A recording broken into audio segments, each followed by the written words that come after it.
tummy Dogar ਨੂੰ ਦੂਰ ਕਰ ਦਿਓ ਡੋਮਨ ਨੂੰ ਦੂਰ ਕਰ ਦੇ ਇੱਧਰ ਓਏ ਨਾ ਕਰ ਦਾ ਸਰਪ੍ਰਾਈਜ਼ ਦੇ ਯਾਰ ਮੈਨੂੰ ਕੁਝ ਹੋਰ ਲਗਾ ਦੇ अच्छा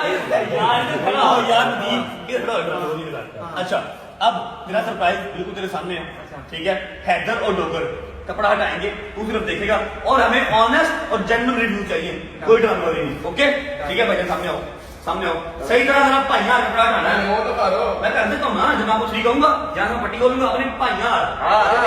आगे पीछे कुछ डिसाइड कर लो पहले ठीक है इधर भाई इधर जा